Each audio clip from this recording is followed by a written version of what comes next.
दोस्तों, क्या आप जानते हैं कि सोना हमारी पृथ्वी पर कैसे आया, या आज किस देश के पास सबसे ज्यादा गोल्ड है, या इतिहास में एक ऐसी भी सभ्यता हुई है जिसके पास पानी से भी ज्यादा सोना था। दोस्तों, अगर आप ये सब नहीं जानते हैं तो इस वीडियो को पूरा देखें। सोने के सुनहरे इतिहास का ये वीडियो आपके नॉलेज को भी सुनहरा जरूर करेगा। प्राचीन मिस्र वासियों ने सोने को जमीन से निकालना शुरू कर दिया था और उस वक्त से आज दिन तक मानव जात ने करीब 1,25,000 टन सोना प्राप्त किया है। दोस्तों, इंसानों को सोना मिलने से लेकर इस धातु के पॉपुलर होने तक की बड़ी ही रोचक कहानी है। इस मूल्यवान धातु ने अब तक सैकड़ों साम्राज्य को खड़ा किया है, तो कई साम्राज्य इसकी वजह से नष्ट भी हो गए हैं। तो आइए आज जानते हैं गोल्ड के गोल्डन इतिहास की वो अनकही कहानी जो आपने आज तक शायद ना कहीं पढ़ी होगी और ना ही कहीं सुनी होगी। आपका स्वागत है द नॉलेज में। मैं हूं हितेश गिरी गोसाई और चले जानते हैं गोल्ड का गोल्डन इतिहास। दोस्तों, ये कीमती धातु हम इंसानों के हाथ लगी ये वाकई में एक चमत्कार था, क्योंकि पिछले 4 अरब सालों में पृथ्वी का लावा जैसे जैसे ठंडा हुआ वैसे वैसे पृथ्वी की ऊपरी सतह पर एल्यूमिनियम, मैग्नीशियम, पोटेशियम, सोडियम और कैल्शियम जैसे तत्व बाहर निकले और लोहा, तांबा, मर्क्यूरी, प्लेटिनियम और सोने जैसी धातुएं पृथ्वी के पाताल में चली गई। जमीनी सतह पर इसका नामो निशान न था और ये धातुएं हमेशा शायद पृथ्वी के गर्भ में दब कर रह जाती। लेकिन चमत्कार ये हुआ कि शुरुआती दौर में बार बार हुए ज्वालामुखी विस्फोटों ने इन धातुओं को लावा के जरिए बाहर निकाल दिया और इस तरह सोने के कण पृथ्वी के महासागरों में, खदानों में और रेत में स्प्रेड हो गए और ये कुछ जगह पर कम और कुछ जगह पर बहुत ज्यादा मात्रा में पाए जाने लगे।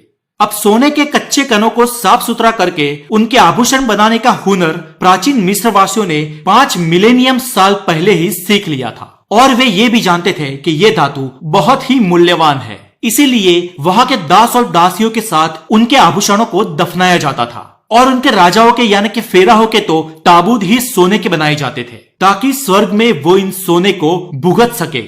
अब ये अंधविश्वास काफी हद तक मिस्र के पतन का भी कारण बना, क्योंकि उस जमाने में करेंसी की जगह सोने का उपयोग किया जाता था। किसी भी राजा की सेना और उसका शासन स्वर्ण पर निर्भर करता था। इसलिए इस लोक परलोक की मान्यता के चलते इजिप्ट के कई उत्तराधिकारी राजा कंगाल बने और ईसा पूर्व सन 945 में पहली बार मिस्र गुलाम बना। दोस्तों, अब मध्य युग की बात करें तो उस समय यूरोप और अरब में सोने की कमी थी। इसलिए यूरोपियनों ने एल्केमिस्ट्स को सोना बनाने की हिदायत दी। इन एल्केमिस्टों ने पारे को सोना बनाने के अथाक प्रयत्न किए, लेकिन आखिर पारा ही क्यों? तो क्योंकि प्राचीन एल्केमिस्ट ये जानते थे कि सोने और पारे के बीच सिर्फ एक ही इलेक्ट्रॉन का फर्क है, जो पारे में 79 है और सोने में 80 है। और बस इस एक इलेक्ट्रॉन्स के फर्क को मिटाने में यूरोपियन एल्केमिस्ट जुड़ गए, पर लाखों प्रयास के बाद भी वो ये फर्क मिटा ना सके, क्योंकि कौवा कितना भी वॉशिंग मशीन में नहा ले वो बगला नहीं बन सकता।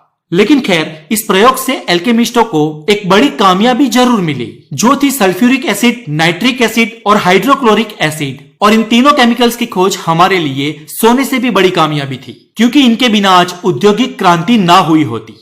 बहरहाल, एल्केमिस्ट तो कृत्रिम सोना बना ना सके, पर पोर्टुगीज और स्पेनिश लोग सेंट्रल और साउथ अमेरिका पहुंचे और वहां उनको एक सभ्यता मिली। नाम था इक्का सिविलाइजेशन।